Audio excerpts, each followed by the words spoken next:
Hello বন্ধুরা, অনুভিলেজ cooking চ্যানেলে আপনাদের অনেক অনেক স্বাগত জানাই। আজকে একটি রেসিপি নিয়ে চলে এসেছি। গিমার নাম শুনেছেন, দেখেছেন না দেখেননি আমি বলতে পারবো না। আপনাদেরকে আমি গিমা রান্না করে আপনাদেরকে দেখাচ্ছি। গিমে ভাজা গিমা আর সঙ্গে নিয়েছি দুটো আলু। গিমার সঙ্গে দুটো আলু দিয়ে আমি আপনাদেরকে ভেজে রান্না করে দেখাচ্ছি। দেখতেই পাচ্ছেন গিমাগুলোকে আমি পুকুর থেকে তুলে এনেছি।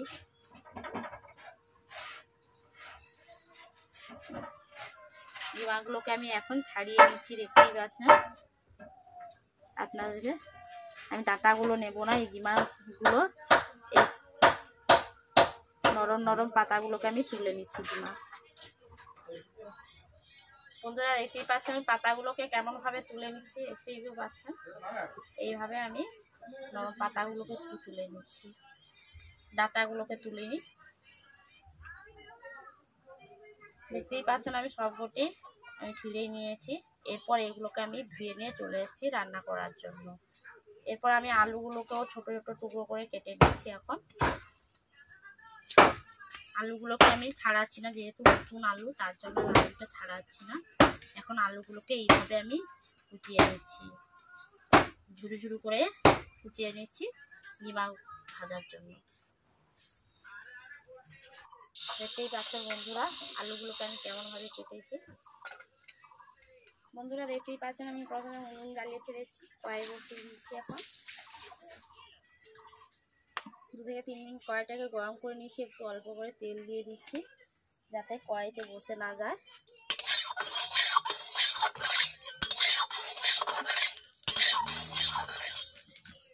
প্রথমে আমি দিয়ে দিচ্ছি আলুগুলো।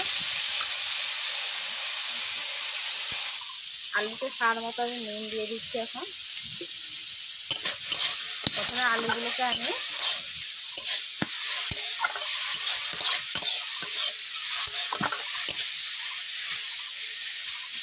দু মিনিট মতো আমি আগে থেকে ভেজে নিচ্ছি আলুগুলোকে।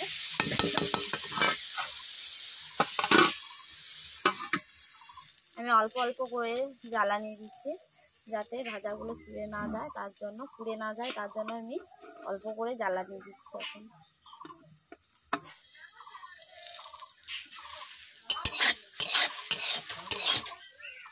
বন্ধুরা দেখতেই পাচ্ছেন আলুগুলো হাতাহাতি সেদ্ধ হয়ে গেছে, পুরো সেদ্ধ হয়নি। এরপর আমি এখন দিয়ে দিচ্ছি গিমাগুলোকে। গিমা শাক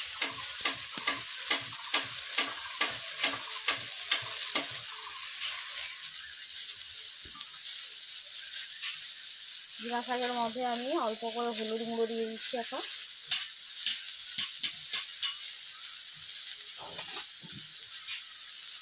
এবং অল্প করে নুন দিচ্ছি স্বাদ মতো। এরপর নেড়ে নিচ্ছি আলুর সঙ্গে, একই সঙ্গে আমি মিশিয়ে দিচ্ছি।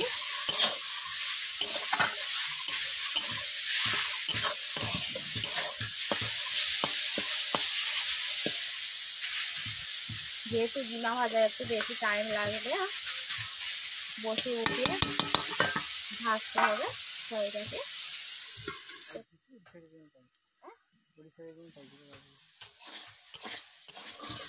আর ঢাকনা দেব না। এরপর খুন্তি দিয়ে আমি যেমন ভাবে মাছগুলো উল্টে উল্টে ভাজে, এইভাবে আমি উল্টে পাল্টে ভেজে নেব।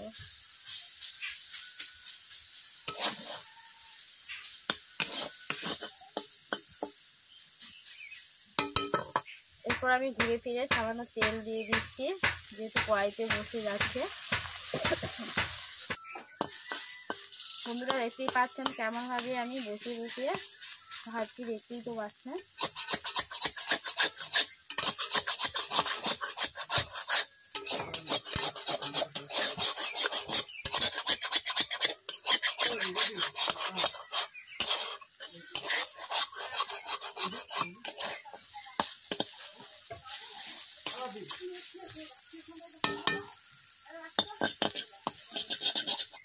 যেহেতু ভাজা শেষের মাথায় হয়েছে, তার জন্য আমি পেঁয়াজ কুচি একটু বেশি করে দিলাম যাতে গিমা ভাজাটা খেতে ভালো লাগে।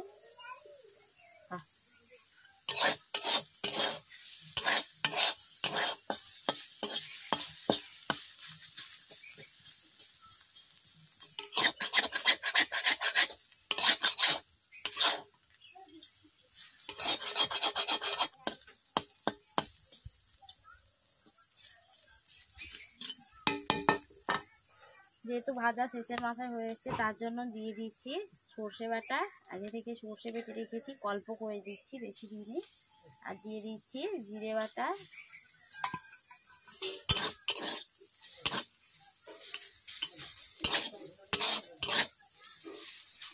কিমাতে সর্ষে বাটা জিরে বাটা দিলে খুবই টেস্টি লাগবে। এরপর দিয়ে দিচ্ছি লঙ্কা গুঁড়ো,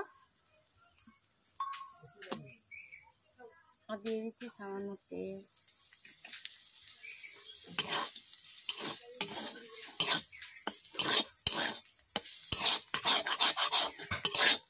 একটু লঙ্কা গুঁড়োটা বেশি করে দিলাম, কারণ ঝাল ঝাল লাগবে, খেতে খুবই ভালো লাগবে। বন্ধুরা দেখতেই পাচ্ছেন ডিমা ভাজাটা প্রায় 10 মিনিট আরও লেগেই যায় ভাজতে। একটু বসিয়ে বসিয়ে আঁচটাকে কমিয়ে কমিয়ে ভাজতে হয় ডিমাটাকে। বন্ধুরা দেখতেই পাচ্ছেন ডিমাটা আমি কেমনভাবে ভাজলাম। আপনারাও বাড়িতে এইভাবে ডিমা ভাজবেন,